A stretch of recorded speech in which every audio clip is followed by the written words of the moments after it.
European Union interior ministers have agreed to tighten the bloc's asylum policies.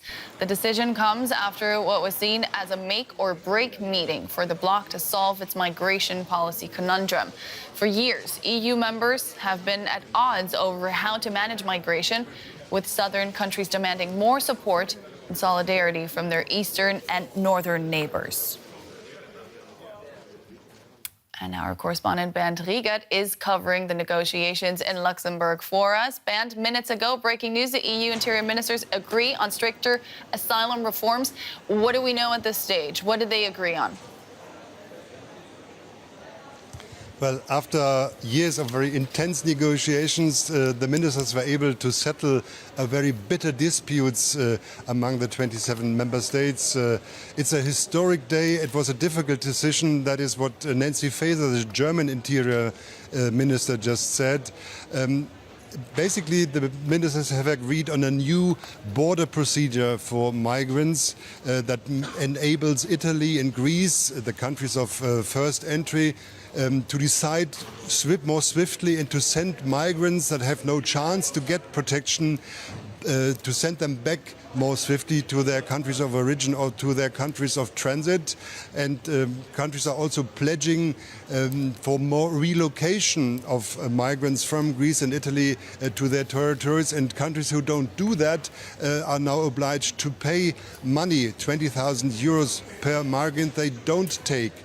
If all this comes into practice, we will see, because Poland and Hungary already declared that they will not carry out these duties and But will speaking to object reporters this in during Moscow, the Kremlin next phases, Press because it's not Secretary over Dmitry yet. Peskov said the Council blast has now can to only have a negotiate with the negative European impact on Parliament talks to until the renew end the of the deal. year, You and know then the that this legislative topic process will figured take as until an next year, integral and only part of then the this half whole of new the deal procedure that can kick concerned in, and us. it only So applies to a this is yet small fraction another of migrants. complication Only in those terms who of the come from extending the countries with an deal. approval rate for We don't know asylum what seekers kind of below destruction there is. 20% We don't can know go into what this the new Ukrainian system, side is and going this to is do only a next. quarter of Mr. people Peskov actually added. arriving in On Europe. Wednesday, Lots of Russian caveats Foreign and Minister lots to spokesman still hash out. Maria DW's Zakharova Bernd said Riegert, thank you it so would much. take between 1 and 3 months to repair the We damage can now speak to caused to Fabian the Funke from the Social pipeline. Democrats. He's a member But of the German Industrial and Bundestag. Trade He Minister signed a Denis paper that says Manturov that the said new on proposal Thursday for a reform that will Moscow weaken has no the right access to for the damaged asylum. section. Mr. Funke, what do you Ukraine make of has today's decision? strenuously denied being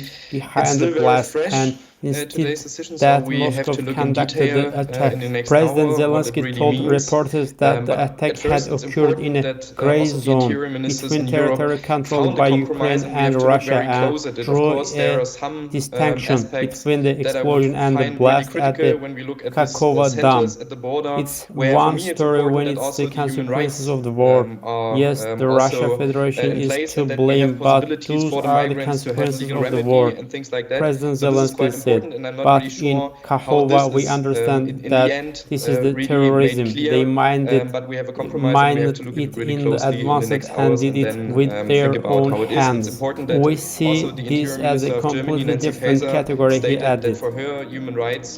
Elsewhere, Russian pro-war bloggers have suggested that a long-awaited Ukrainian counteroffensive has begun in the southern region of the Zaporizhia. Can you just explain, because you signed that paper, how will the rights of asylum seekers be weakened if for Russia state what was in television the channel draft Russia actually then 24 becomes implemented? claimed that Ukrainian tanks had launched attacks on Russian lines in the region and said Russian forces had repelled the attack. And Vladimir Ragov, the Russian installed governor of occupied Zaporizhia, told State TV that he believed there had been an attempt at a full-scale offensive for 3 days, even 4 in the region. But Oleksiy Danilov, the secretary of the Ukrainian National Security Council, denied reports of the new offensive and said that when Kyiv does launch an offensive, everyone will know about it.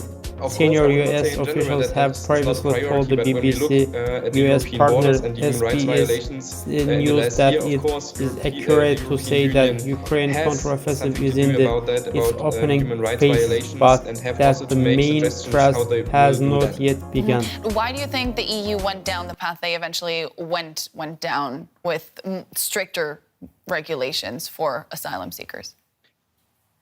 We now have a system in place in the European Union which is not quite fair. When you look about the distribution of migrants, we see that there is a big part of migrants coming, of course, to Italy and Greece and the other states in the Mediterranean. So to really solve these problems, we need those quotas and those distribution mechanisms that were also talked about, which I find really good, that they have talked about it and they have tightened also these regulations. But this is really the problem, that we have no fair distribution within the European Union, that we have some states taking many migrants and other states taking non-migrants. And I think this is something that's really important to address, also to have a more just system within the European Union. Mm-hmm. The fact that they're now obligated to pay money if they don't want to take any migrants in, is that not an easy way out of their obligations as EU members?